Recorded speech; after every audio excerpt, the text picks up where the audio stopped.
Many years ago, you don't hear it so much anymore, but many years ago, right after the United States got involved in Iraq and Afghanistan, there were many news accounts that actually had Muslim apologists claiming that beheading was completely against Islam and it had nothing to do with Islam.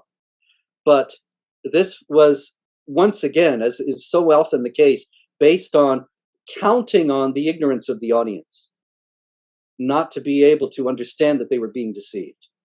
In reality, beheading is specified in the Quran. When you meet the unbelievers, strike the necks. Chapter 47, verse 4. Consequently, the Muslims, according to Islamic tradition, Muhammad practiced beheading. He beheaded between 600 and 900 of the Jews of the Qurayza tribe that he claimed had betrayed him. And this was in accord with the Quran.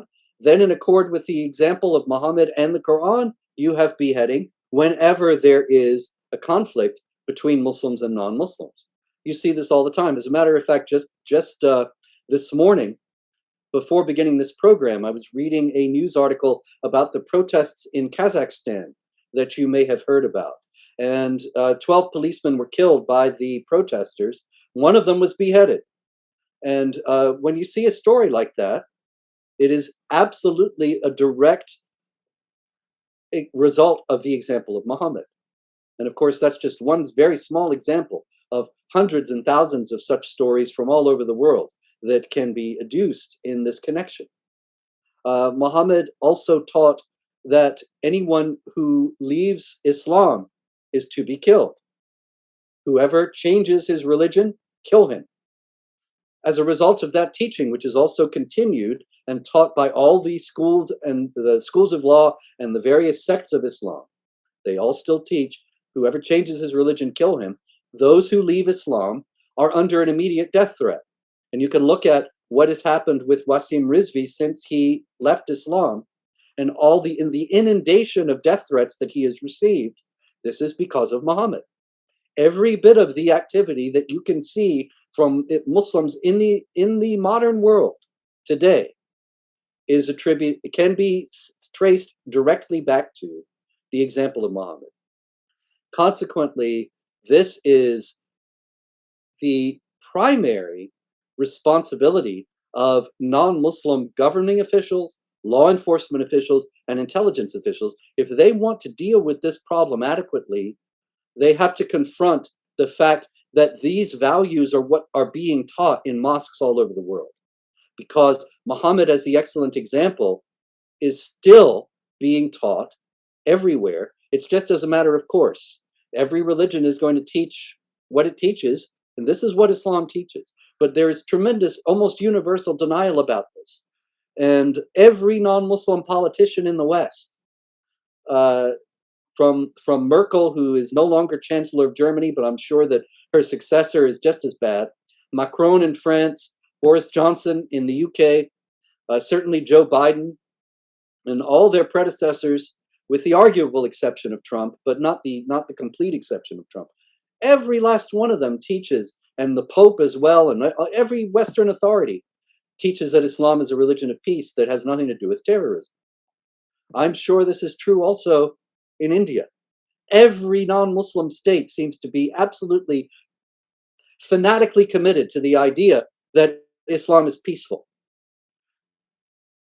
The first thing that we have to acknowledge is that that's not true. That Muhammad taught warfare, he engaged in warfare, and he left an example of warfare and subjugation for his people. And that if we do not confront this, if we're not realistic about this, it's just going to keep going on. One thing that could be done by non-Muslim states, if they had the courage, would be to say that Muslims are perfectly free to practice their religion in these various countries, but only insofar as they do not conflict with the law of the land. And so efforts to engage in violence against non-Muslims, to subjugate them, to impose Sharia, would be unacceptable and prosecuted fully. Were that to happen, along with prosecution of child marriage, polygamy, and so much else that comes from Muhammad's example, the world would be a very different place. I can give you one example in closing. There was a training camp discovered in the United States a few years ago, in New Mexico, in a remote area. And the training camp was actually taking children and training them to be suicide bombers. And the idea was is that they would go into schools and blow themselves up and kill large numbers of other children. This was being run by a man named Siraj ibn Wahhaj, who was the son of a very prominent Islamic spokesman in the United States, Siraj Wahhaj. And Siraj ibn Wahhaj had several wives. He had actually come to the attention of law enforcement previously for leaving one wife without divorcing her and marrying again. Polygamy is ostensibly illegal in the United States, but because the United States is primarily interested in not appearing to be Islamophobic, nothing was done about Siraj ibn Wahhaj's polygamy. And so he went to New Mexico and started this jihad training camp. If his polygamy had been prosecuted, as would be normal because it is illegal, then he wouldn't have been free to start the jihad training camp. If the United States and other states were consistent in applying their own laws to Muslims, which they are not doing because they're afraid, they're intimidated, and they want to accommodate them, then there would be a great deal less jihad activity around the world.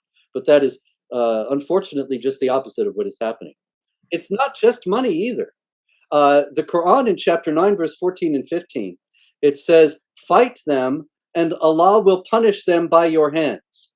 And so to take the gentleman's very entertaining characterization, you have the invisible man who is all powerful and created everything, not able to punish those who displease him on his own, and consequently needs to enlist the services of other human beings in order to punish those who displease him. You see, note this is a very important verse that is often overlooked. Fight them, and Allah will punish them by your hands. It's chapter 9, verse 14. In other words, the Muslims are the executors of the wrath of Allah. They are the ones who are charged by Allah to punish the rest of us for not believing in Allah. And this is a great reason why there's so much of this violence by Muslims against non-Muslims, because that's their job. They are supposed to punish us.